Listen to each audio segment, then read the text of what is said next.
Ang programang ito ay rated SPG. Striktong patnubay at gabay ng magulang ang kailangan. Maaaring may masiselang tema, lengguwahe, karahasan, sexual, horror o droga na hindi angkop sa mga bata.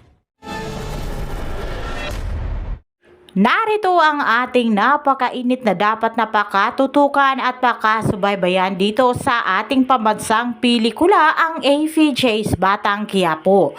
Subalit mga kaibigan, kung ikaw nga ay bago dito sa aking channel, ay baka pwedeng pahingi ng isang subscribe, like and share at pakipindot ng notification bell para magiging updated sa aking mga video.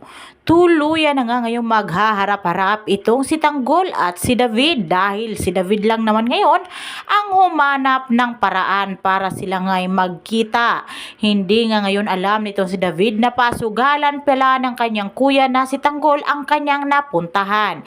Sa pagpasok pa lamang niya ay agad nga siyang nagsabi sa katiwala nga nitong ating bida na bibigyan nga raw siya ng magandang mesa dahil kating-kati na umano siyang maglaro.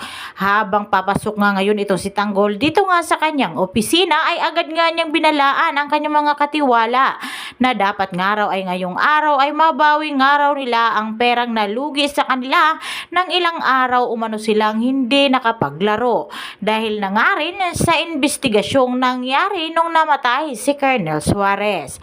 Subalit magkita nga ba silang dalawa gayong meron ngang monitor ang ating bida na nakatuto kung sino-sino ang mga naglalaro sa kanyang mesa. Sa kabilang banda naman itong si Marites nga ngayon at si Rigor ay nagkasagutan.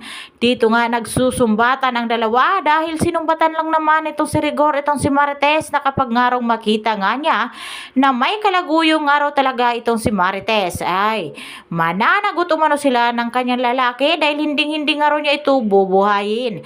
Hindi naman ngayon makapagsabi itong si Marites ng problema na kanyang daladala patungkol nga sa paborito nitong anak na si David dahil masisiwalat nga ang lahat dahil kailangan umano niyang kausapin munang mag-isa itong si David upang palayuin kay Ramon dahil nagbanta na nga itong si Ramon na kapag makita umano niya ito at hindi nga ito mailalayo nitong si Marites sa kanyang pagmumukha ay papatayin niya umano ang impostor na si David dahil kailangan umano nitong magbayad sa mga ginawa nga nitong pangluloko sa kanila. Ibinigay umano nitong si Ramon ang katanyagan, kayamanan at higit nga ang kanyang pagtitiwala at pangalan. Subalit niloko lamang palaro sila nitong si Olga. Si Olga nga raw talaga ang nagplano nitong lahat. Subalit sumang-ayon naman itong si David. Matagal na umanong patay itong si Olga. Kung alam pala nito na kalukuhan ang kanyang ginawa ay bakit hindi nga ito umawin at tumigil sa panloloko. Dahil nga gusto pa rin itong paslangin siya dahil ito na nga ang nalaman itong si Ramon na makahindik-hindik na balahibo ang kanyang nalaman mula nga kay Marites na ito pala ang nagtangka sa kanya doon sa ospital kung saan sana ay dalawin nila itong si Marites. Dahil wala umano si Tanggol na nakausap itong si Marites, samantalang si David nga raw galit na galit sa kanya at susumbatan nga raw siya sa lahat nga ng mga kamalian na kanyang ginawa.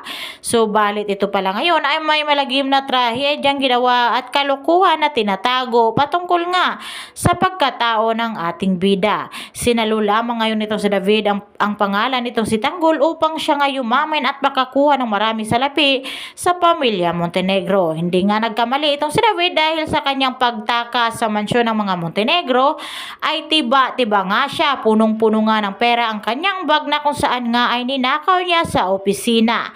Hindi pa nga ngayon alam nitong si Ramon na wala na nga siyang pera, subalit ang kailangan lamang raw nito ngayong malaman ay kung saan nga ba ito magtatago dahil isasabay umano niya ito sa kanyang ama na si Rigor de Magiba.